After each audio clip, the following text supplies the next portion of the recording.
అలాగే మన వైఎస్ఆర్ కడప జిల్లాలో 36 మండలాల్లో ఉన్న 2043 స్కూల్స్, 64,971 మంది విద్యార్థులు, 74,698 మంది విద్యార్థులను, దాదాపు 1,40,000 మంది ఈ రోజున మన కాలేజీలో మన స్కూల్స్లో చదువుతూ ఉన్నారు. దీనికి సంబంధించి ఈ ప్రభుత్వం చాలా బలంగా మేము మీ కోసం పనిచేయడానికి ఉన్నాం.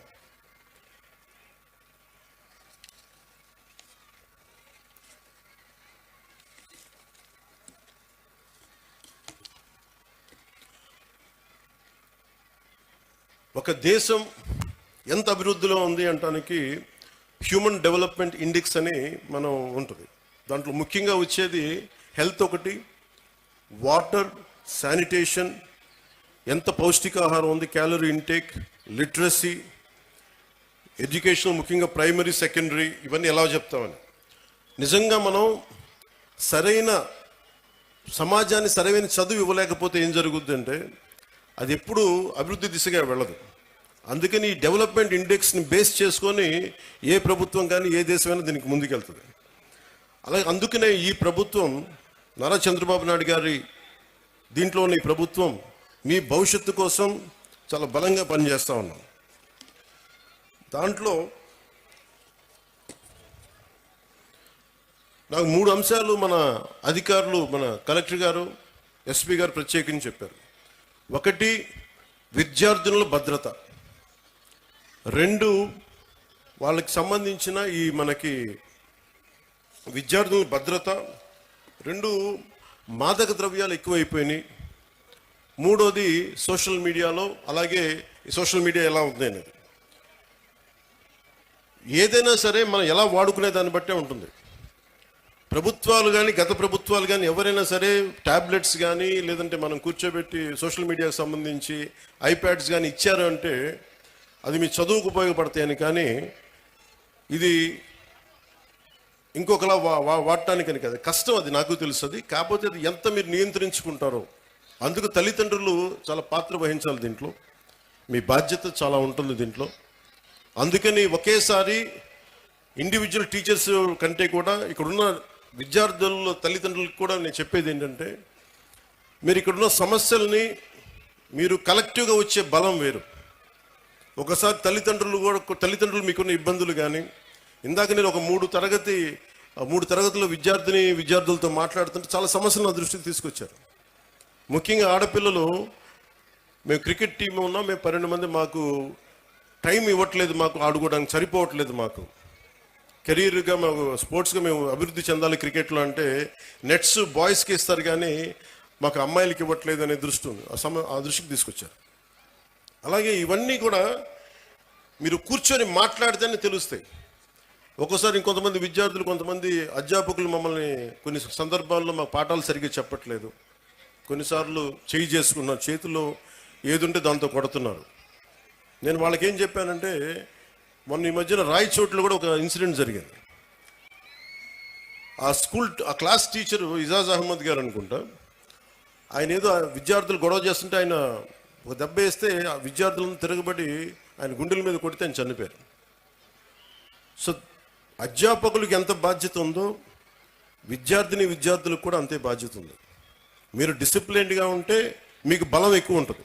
మీ తల్లిదండ్రులకు మీరు చెప్పండి. మీ తల్లిదండ్రులు, ఒకళ్ళ అధ్యాపకులు కానీ ఎవరైనా సరే, పెద్దలు, స్కూల్ నడిపే పెద్దలు ఎవరైనా తప్పు చేస్తే మీరు దృష్టికి తీసుకొస్తే ఖచ్చితంగా దాన్ని సరిదిద్దుకుంటారు. దానికంటే ముందుగా మీరు కూడా చాలా బాధ్యతగా ఉండాల్సిన అవసరం ఉంది. అలాగే మనం చదువు అనేది ఆబ్జెక్టివ్ ఆఫ్ ఎనీ ఎడ్యుకేషన్. ఉద్యోగాలు సంపాదించడానికి, ఆర్థిక స్తోమత పెంచుకోవడానికే కాదు, జ్ఞానం పెంపొందించుకోవడానికి కూడా. ఇది నాకు ఇష్టమైన నాని పాల్కేవాల గారు చెప్పింది. ఇండియాని తిరిగి రీడిఫైన్ చేయాలి 21st సెంచరీకి అని చెప్పి 1985లో ఆయన మాట్లాడింది.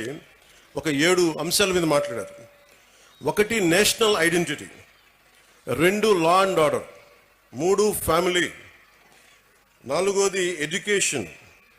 5, కాన్స్టిట్యూషనల్ ఇంటిగ్రిటీ. 6వది సోషలిజం. 7వది socially responsible business. National identity అనే దానికి పదానికి ఏంటంటే మనందరం ఏదో కులంలో పుట్టాలి, ఏదో ఒక ప్రాంతంలో పుట్టాలి, కానీ మనందరం భారతీయులం అని మర్చిపోకూడదు. మన నేషనల్ ఐడెంటిటీ చాలా చాలా కీలకం. అలాగే లా అండ్ ఆర్డర్కి మనం సహకరించాలి. ఇందాక ఎస్పీ గారు చెప్తా ఉంటే మన కళ్ళ ముందు తప్పు జరుగుతున్నా, ఇప్పుడు గర్ల్ చైల్డ్ ప్రొటెక్షన్, ఆడబిడ్డ, నేను మీకు చాలాసార్లు విద్యార్థులు కూడా చెప్తా ఉంటాను. సుగాలి ప్రీతి అనే ఒక పాప 14 ఏళ్ల బిడ్డ స్కూల్కి వెళ్ళి, అమ్మ నేను స్కూల్కి వెళ్తున్నాను తిరిగి వస్తానని చెప్పి వెళ్తే ఆ బిడ్డ ఇప్పుడు ఇంటికి రాలా, స్కూల్లో చనిపోయింది. ఫ్యాన్కి ఉరేసుకొని చనిపోయింది. దాని మీద ఈ రోజు వరకు యాక్షన్ తీసుకోవడానికి చేస్తామంటే ఇప్పుడు ఈ మధ్యన మన కొత్త ప్రభుత్వం వచ్చిన తర్వాత దాని మీద యాక్షన్ ఇనిషియేట్ చేస్తా ఉన్నాం. అంటే మీకు ఆడబిడ్డల భద్రత అంత కీలకం. అందుకని మాధవిరెడ్డి గారు చెప్పినట్టుగా ఇలాంటి సమస్యలు ఏదైనా ఉంటే ప్రతి స్కూల్లో కెమెరాస్ ఉండాలి. అలాంటి ప్రతిపాదన గౌరవ ముఖ్యమంత్రి గారు కూడా ఆలోచిస్తూ ఉన్నారు. అందుకని దాన్ని ఆడబిడ్డల భద్రత కోసమే కాకుండా ఎలాంటి సమస్యలు ఉన్నా కానీ ఉత్పన్నం కాకుండా ముందుగానే పట్టుకోవడానికి కెమెరాస్ ఉండాలి. సో దాన్ని కూడా మేము దృష్టిలో పెట్టుకుంటా ఉన్నాం. అలాగే ఫ్యామిలీకి సంబంధించిన దాకా మాట్లాడితే, ఒకటి ఎంతమంది బిడ్డలు ఉన్నారని కాదు, కానీ ఎంతమందిని మనం బాగా చూసుకుంటున్నాం అనేది.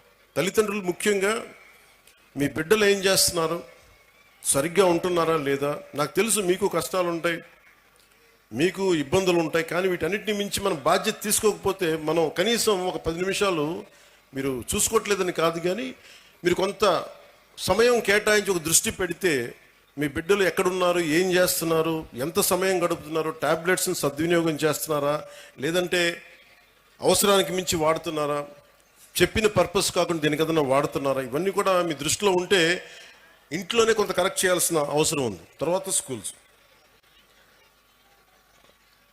అలాగే మీకు లా అండ్ ఆర్డర్లో సంబంధించి మీరు ముఖ్యంగా బిడ్డలు గుర్తుపెట్టుకోవాల్సింది, చిన్నపిల్లలకి వాళ్ళు క్లీన్ స్లేట్, ఏమీ రాయని ఒక వైట్ పేపర్ లాంటి వాళ్ళు మనం ఏమి రాస్తామో దానికి అది తయారవుతారు. సో ఇంట్లో పెద్దలు కూడా మీరు అనుక్షణం చూస్తూ ఉండాలి. మీరు కేవలం మన వరకే ఆలోచిస్తే, మన కులం, మన ప్రాంతం, ఇక్కడి దాకా ఆలోచిస్తే పిల్లలు కూడా అదే స్థాయిలో ఉంటారు. మీరు ఇవ్వాల్సింది వేమన లాంటి మహానుభావుడు పుట్టిన నేల ఇది. ఆయన సంస్కారాన్ని కూడా బిడ్డలకి నేర్పించాల్సిన అవసరం ఉంది. అది పాఠాల్లో ఎలాగ ఉన్నాయి, కొంత స్కూల్స్లో మీరు ఇళ్లలో కూడా ఆ విలువలు కొంత పాటించేలా మరి ముందుకు తీసుకెళ్ళాలని మనస్ఫూర్తిగా కోరుకుంటున్నాను. అలాగే ఎడ్యుకేషన్కి సంబంధించి ఏమీ నేర్చుకోవడంతో పాటు, చదువుతో పాటు, ఇది భవిష్యత్తు మీ ఎడ్యుకేషన్కి, మీ భవిష్యత్తుకి, మీ ఉపాధికి ఉపయోగపడేదే కాకుండా స్కూల్ అనేది ఏంటంటే మనం నిరంతరం చదువుకోవడానికి, ఎప్పటికీ నిరంతర విద్యార్థిలాగా ఉండాలంటే ఈ స్కూల్లో నేర్చుకునే ఈ పాఠాలే భవిష్యత్తులో మనకి ఇదవుతాయి. అందుకే మీరు దాన్ని కూడా దృష్టిలో పెట్టుకోవాలని కోరుకుంటా ఉన్నాను. అలాగే గవర్నమెంట్ స్కూల్స్ చాలా బలపడాలని కోరుకునేవాడిని నేను ప్రత్యేకించి. సోషలిస్ట్ తరిమెల నాగిరెడ్డి గారితో ఆయన పుస్తకాలు చదివి ప్రభావితమైన వ్యక్తిని. తాకట్లో భారతదేశం అని ఆయన రాసిన పుస్తకం ఎప్పుడు నా లైబ్రరీలో ఉంటుంది.